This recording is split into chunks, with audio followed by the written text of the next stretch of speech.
존경하는 31만 도문 국민 여러분, 안녕하십니까? 이태용 의원입니다. 먼저 제327회 정례회 예산결산특별위원회에서 불안정한 경제 여건과 공시지가 하락에 따른 지방세 수입이 감소하는 등 어려운 여건 속에서 국민들의 세금이 불효불급한 쓰임이 없는지 꼼꼼히 살핀 동료 의원님들께 수고 많으셨다는 말씀을 드립니다.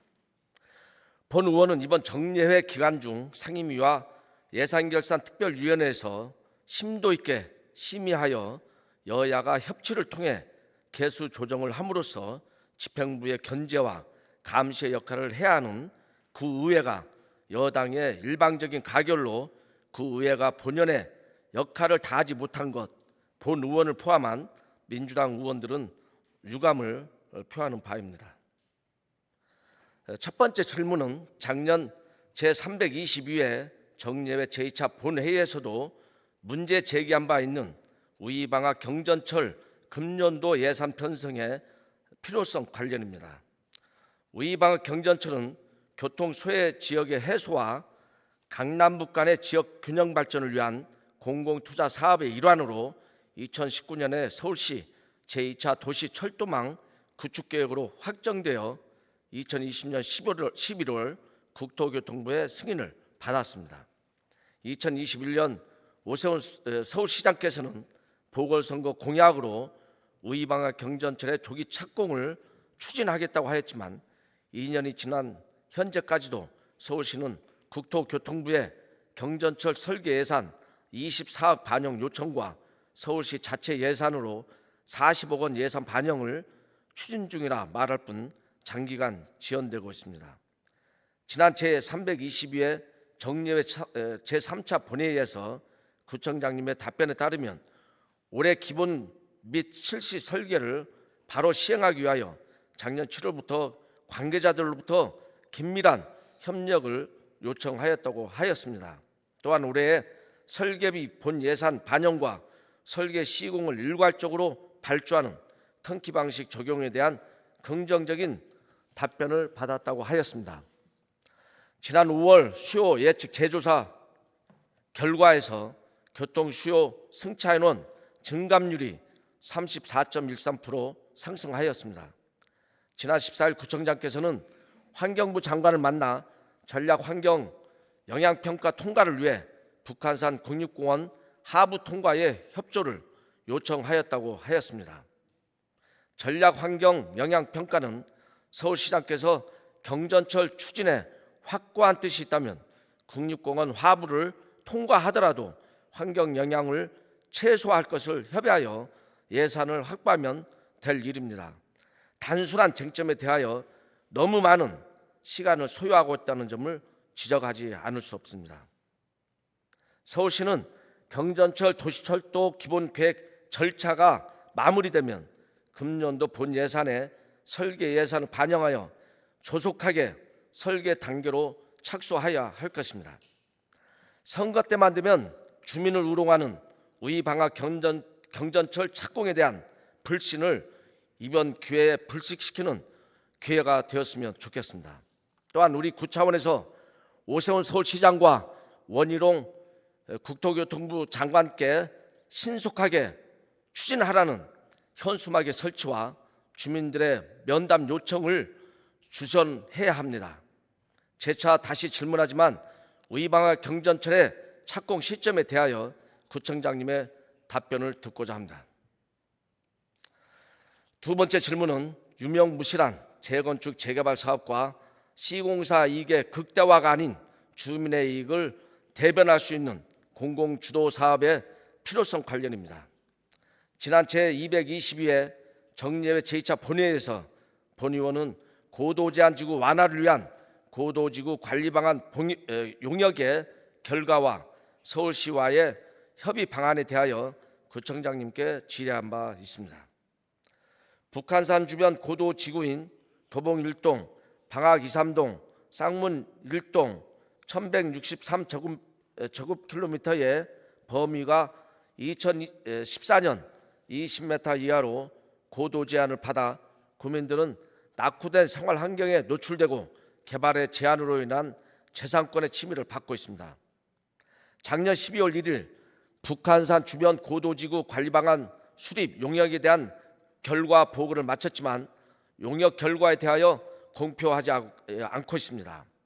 30년 동안 고도 제한으로 인하여 불편을 겪고 있는 구민들을 위하여 30m 또는 35m로 제한을 완화하는 것이 우리 국민들에 대한 보답이라고 보여집니다.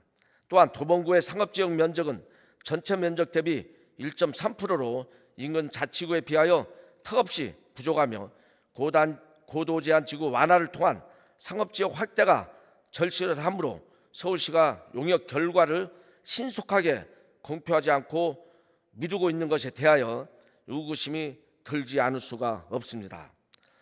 주민들은 늦추는 것에 대하여 또 때가 되었다라고 생각하고 있습니다.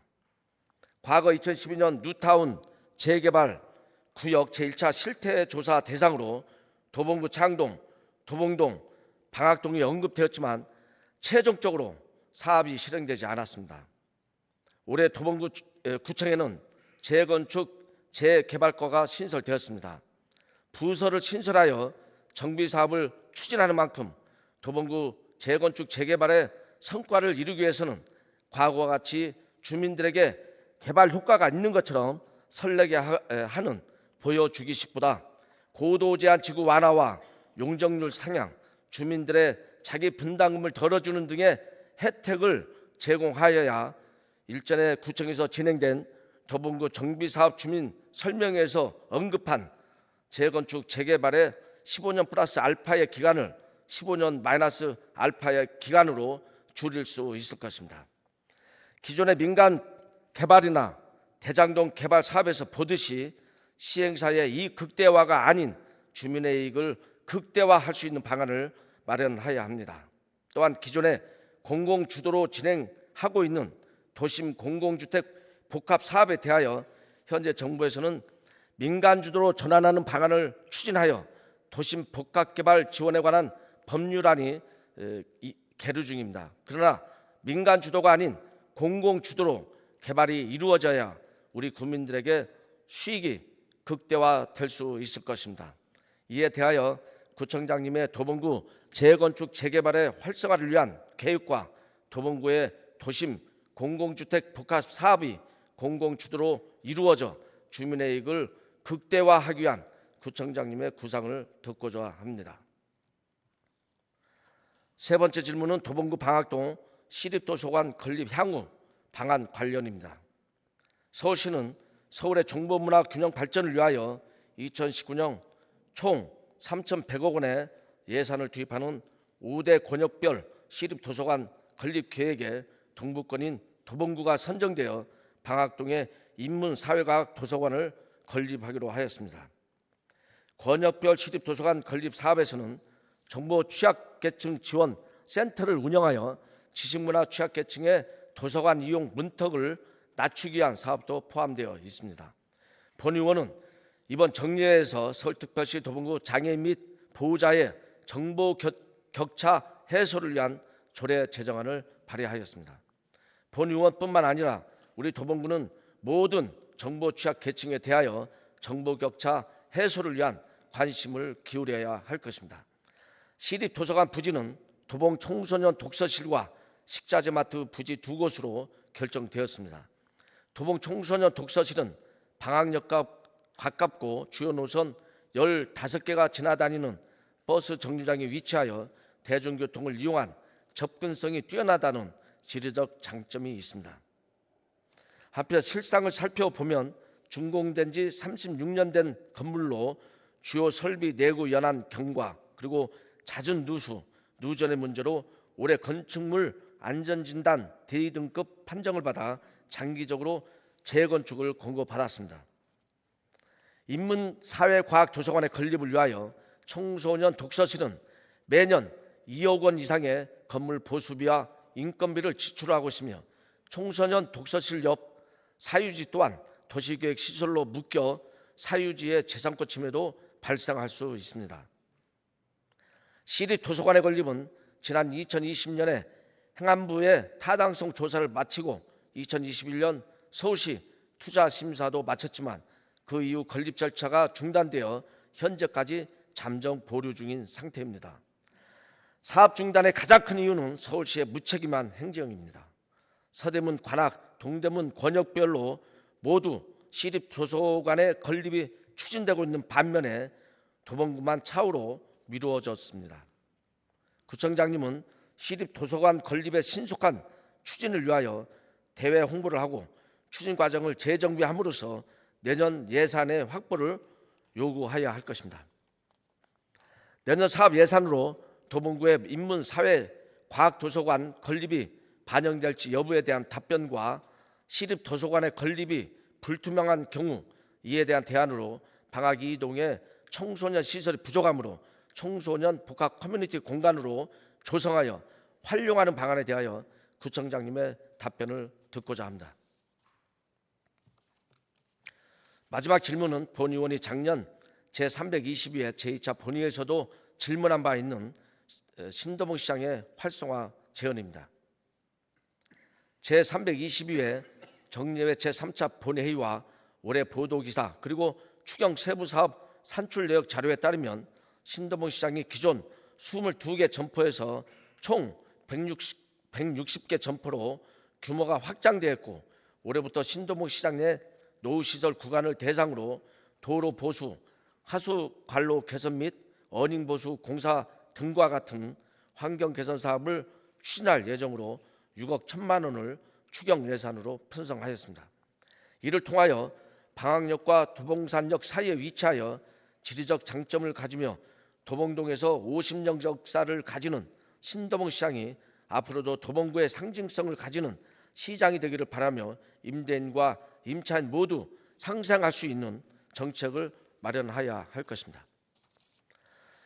구청장은 올해 3월 17일 상인들에게 전통시장 인정서를 수여하며 신도봉 시장의 상권 발전을 위하여 아낌없이 지원을 할 것이라고 말씀하셨습니다. 본 의원은 신도봉 시장 활성화의 대책으로 문화관광형 신도봉 시장의 조성을 위한 도봉 옛길 문화재와 연계한 보부상 문화체험과 옛날 먹거리 시장 체험 등 다양한 이벤트를 마련하고 도봉구의 시장 활성화를 위한 도봉구 인근 시장과 협력한 시장 투어 코스의 도입을 제언하고자 합니다. 또한 대중교통을 이용하는 많은 등산객들이 방학 북부역과 인접한 신도봉 시장을 방문하도록 유도하여 전통시장의 활성화를 위한 방안을 마련할 필요가 있습니다. 방학 북부역에서 신도봉 시장을 거쳐 도봉산으로 연결되는 등산로를 조성한다면 먹거리 문화와 전통시장 활성화에 큰 도움이 될 것이라 보여집니다. 이에 대한 구청장님의 답변을 듣고자 합니다. 경청해 주셔서 감사합니다.